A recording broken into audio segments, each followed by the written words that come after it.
Imagine करो आपको एक दिन पता चलता है कि जिस म्यूनिसिपल कॉरपोरेशन की वाटर टैंक से आपके घर में पानी आता है उस टैंक में 2 साल से किसी की लाश पड़ी हुई है। No! ऐसी ही कुछ घटना आज से कुछ साल पहले हिमाचल प्रदेश के पाटनगर शिमला के लोगों के साथ हुई थी, जब 4 साल के युग गुप्ता की लाश एक पानी की टंकी से पुलिस ने बरामद की थी। और इसी के साथ सामने आई 4 साल के युग के साथ हुई बेरहमी और टॉर्चर की पूरी कहानी। युग की कहानी काफ़ी दर्दनाक है, तो अगर आप कच्चे दिल के हैं तो इस वीडियो को यहीं से छोड़कर जा सकते हैं। पर अगर आप आगे देखना चाहते हैं तो मेरी आप लोगों से एक छोटी सी रिक्वेस्ट है। इन वीडियो को बनाने में मेहनत काफ़ी लगती है और YouTube ऐसे ख़तरनाक कंटेंट के पैसे भी नहीं देता। अगर आप लोगों को मेरी वीडियो पसंद आती है तो कम से कम एक लाइक करें ताकि मुझे थोड़ा कुछ मोटिवेशन मिल सके। बात है 14 जून साल 2014 की। शिमला के राम बाजार इलाके में विनोद गुप्ता की दुकान थी और अपनी दुकान से कुछ कदमों की दूरी पर उनका अपना घर भी था। विनोद गुप्ता उस इलाके के जाने माने बिजनेसमैन थे और अच्छे खासे मालदार भी थे। 14 जून की बरसाती शाम को करीब 7 बजे विनोद ने अपने 4 साल के बेटे युग को अपनी दुकान से घर की ओर भेजा। अब क्योंकि दुकान से घर का अंतर कुछ ज़्यादा था नहीं, तो युग ऐसे ही कई बार आता जाता रहता था। रात को जब अपनी दुकान बंद करके विनोद गुप्ता वापस अपने घर गए तो पता चला कि युग अभी तक घर नहीं आया था। युग के पिता और पूरा घर उसे ढूंढने में लग गए। ढूंढते ढूंढते पूरी रात गुजर गई, पर युग का कहीं कोई अता पता नहीं चला। आखिरकार युग के पिता ने नज़दीक के पुलिस स्टेशन में अपने 4 साल के बेटे के लापता होने की कंप्लेंट दर्ज करवाई। पुलिस भी अब युग को ढूंढने में लग गई। युग के पिता एक जाने माने बिजनेसमैन थे, इसलिए सभी को ये शक था कि युग को फिरौती के लिए किडनैप किया गया है और आज नहीं तो कल युग के किडनैपरों का फिरौती के लिए फ़ोन आएगा ही। इसी इंतज़ार में पूरा हफ्ता गुजर गया। जैसे जैसे दिन बीत रहे थे वैसे वैसे युग के माँ बाप की हालत पतली होती जा रही थी। युग के लापता होने के 14 दिन बाद 27 जून 2014 के दिन जब विनोद गुप्ता अपनी दुकान खोलने गए, तभी उन्हें अपनी दुकान के शटर से खत मिला। ये खत युग के किडनैपर द्वारा भेजा गया था। इस खत में युग को छोड़ने के बदले में किडनैपर ने विनोद गुप्ता से 3 करोड़ 60 लाख रुपए की मांग की। विनोद को ये पैसे अपने नौकर हरी को लेकर उसे अंबाला भेजना था। शिमला से अंबाला करीब 150 किलोमीटर दूर है। इस खत के मिलने के बाद विनोद गुप्ता ने अपने बेटे युग को बचाने और उसे वापस हासिल करने के लिए बिना वक्त गवाए तय किए गए वक्त पर अपने घरेलू नौकर हरी को पैसे लेकर अंबाला भेज दिया, पर कोई भी पैसे लेने वहां पर आया नहीं। हरी पैसे लेकर वापस आ गया। इस घटना के कुछ ही दिनों बाद विनोद गुप्ता को दूसरी चिट्ठी मिली जिसमें फिरौती की रकम को बढ़ाकर 4 करोड़ कर दिया गया, पर इस बार भी कोई भी पैसे लेने नहीं आया। तीसरी चिट्ठी में फिरौती की रकम बढ़ाकर 10 करोड़ कर दिया गया। इसके बाद एक और फिरौती की चिट्ठी आई जिसमें फिरौती की रकम कम करके वापस 4 करोड़ कर दिया गया। युग के पिता ने हर बार अपनी तरफ से पूरी कोशिश की, पर कोई भी फिरौती के पैसे लेने नहीं आया। इसी भागदौड़ के साथ वक्त गुजरता गया। दिन महीनों में और महीने सालों में बदलने लगे। युग की माँ बेसुध हो गई थी, जबकि इसके पिता अपनी तरफ से जी जान लगाकर अपने बेटे को ढूंढने में लगे हुए थे। जब युग के पिता को लगा कि शिमला पुलिस उनके बेटे को ढूंढने के लिए कुछ ठोस कदम नहीं उठा रही, तो उन्हीं की अपील को लेकर ये केस सीआईडी को सौंपा गया। युग के पिता को पहले दिन से अपने 2 पड़ोसी तेजिंदर और विक्रांत बख्शी पर शक हो रहा था। ये दोनों उस इलाके के जाने माने ठग थे और पहले भी चोरी के केस में जेल जा चुके थे।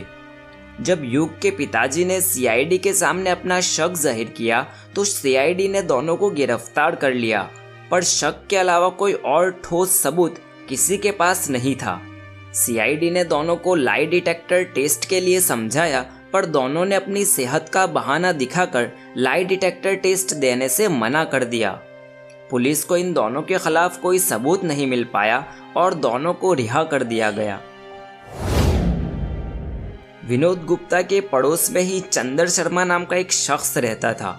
विनोद गुप्ता की उससे अच्छी बनती भी थी और ऐसे हालात में वैसे भी पड़ोसी मदद के लिए आते जाते रहते हैं। चंद्र शर्मा भी युग को ढूंढने में पुलिस और परिवार वालों की हर मुमकिन कोशिश कर रहा था।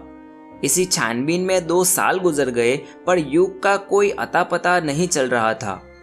युग के माँ बाप अभी तक ये उम्मीद लगाए बैठे थे कि उनका बच्चा अभी तक जिंदा होगा और आज नहीं तो कल वो वापस आ जाएगा। इधर जब तेजिंदर और विक्रांत ने लाई डिटेक्टर टेस्ट देने से मना कर दिया तो पुलिस का शक और बढ़ गया। पुलिस ने इन दोनों के पीछे अपनी सर्वेलांस टीम लगा दी जो कि उनके पीछे लगी हुई थी। इन सब के बावजूद भी जब सीआईडी के हाथ कुछ नहीं लग रहा था तो पुलिस ने अपनी वही पुरानी ट्रिक इस्तेमाल की। 21 जून 2016 के दिन पुलिस ने विक्रांत को चंडीगढ़ से गिरफ्तार कर लिया और उससे सख्ती से पूछताछ की। पुलिस ने युग के पिता विनोद गुप्ता को साथ लेकर उस फ्लैट की जांच की जहां विक्रांत अपने दोस्तों के साथ रहता था। पुलिस को उस फ्लैट में से बहुत सारी चीज़ों के साथ साथ एक छोटे से बच्चे के चप्पल भी मिले। युग के पिता ने तुरंत अपने बेटे के चप्पल को पहचान लिया और इसके बाद सामने आई युग पर हुए अत्याचार की पूरी कहानी। 14 जून साल 2014 की शाम जब युग अपने पिता की दुकान से अपने घर की ओर आया तब चंद्र शर्मा पहले से ही युग का इंतजार करता हुआ बैठा था। अब चंद्र शर्मा को युग अच्छे से जानता था और उसे अंकल कहकर बुलाता था। जैसे ही युग दरवाजे से अंदर आया चंद्र ने उसे चॉकलेट दिखाकर अपने पास बुलाया और फिर उसे लेकर ऊपर चला गया। विनोद गुप्ता के घर के बगल में ही तेजिंदर का गोडाउन था। वहां युग को ले जाकर इन दरिंदों ने उसके मुंह पर पट्टी बांध दी और छोटे से युग को एक छोटे से कार्डबोर्ड बॉक्स में बांधकर रख दिया। फिर उस बॉक्स को गाड़ी में डालकर ये लोग उसे एक फ्लैट में ले गए जिसे चंद्र शर्मा ने किराए पर ले रखा था। चंद्र शर्मा को पता था कि युग के पिता विनोद गुप्ता जाने माने व्यापारी है और उनके पास अच्छी खासी प्रॉपर्टी भी है, तो इन तीनों का प्लान यही था कि युग को किडनैप करके उसके बदले में विनोद गुप्ता से अच्छी खासी फिरौती की रकम ऐंठी जाए। इधर युग को बंदी बना के ये लोग अपने काम में लग गए। छोटे से युग को जब समझ में आया कि इसके साथ क्या हो रहा है तो उसने रोना शुरू कर दिया और अपने पिता के पास जाने की जिद करने लगा। जब युग का रोना काफी ज्यादा हद तक बढ़ गया तो ये लोग उसे मारने पीटने लगे। पिटाई की वजह से युग और ज्यादा रोने लगता।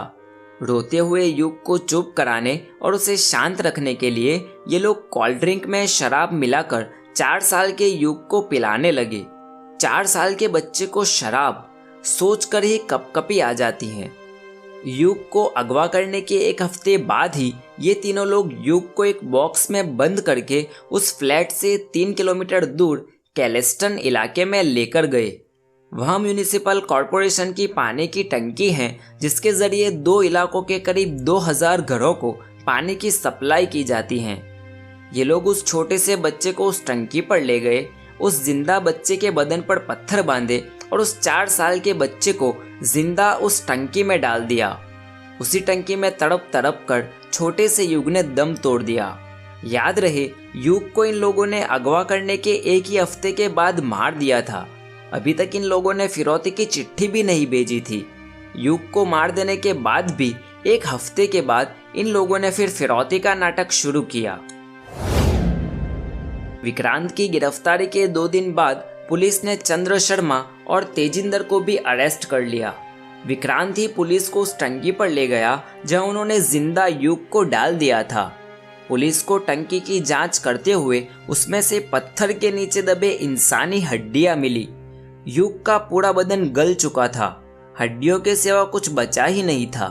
हड्डियों का डीएनए टेस्ट करने के बाद कंफर्म हुआ कि ये हड्डियां युग की ही थी। मेरे बेटे का है, पुलिस वालों ने बता दिया कि बेटा हमारा ये है। बोला डीएनए टेस्ट होगा भी। 14 जून को गायब हुआ था मेरा बच्चा। 1 हफ्ते बाद उन्होंने मार दिया। पुलिस वालों की स्टेटमेंट थी। इनको फांसी की सजा होनी चाहिए, बुरी, और जितना कठोर दंड है उतना होना चाहिए, और इनके परिवार वालों को बाहर निकालना चाहिए। बिजली लाइट सब काट देना चाहिए। इनको यहाँ रहना नहीं चाहिए मोहल्ले में हमारे। ये जब से हमारे मोहल्ले में आया सब इन्होंने कर दिया। मेरे युग के ऊपर हुए अत्याचार की कहानी जब लोगों के सामने आई तो लोगों में काफी ज्यादा गुस्सा दिखाई दिया। लोग इन हत्यारों के खिलाफ सड़कों पर उतर आए और उन्हें फांसी की सजा की मांग करने लगे। पुलिस ने इन तीनों के मोबाइल फोन को कब्जे में लिया।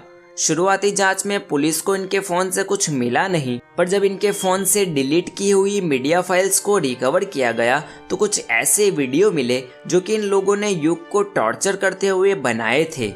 एक 60 सेकंड की वीडियो क्लिप में युग रोते रोते ये कहता हुआ सुनाई देता है कि मुझे पापा के पास जाना है। इन वीडियोस को इन लोगों ने युग के पापा को भेजने के लिए ही बनाए थे, पर लोकेशन ट्रेस हो जाने के डर से भेजे नहीं।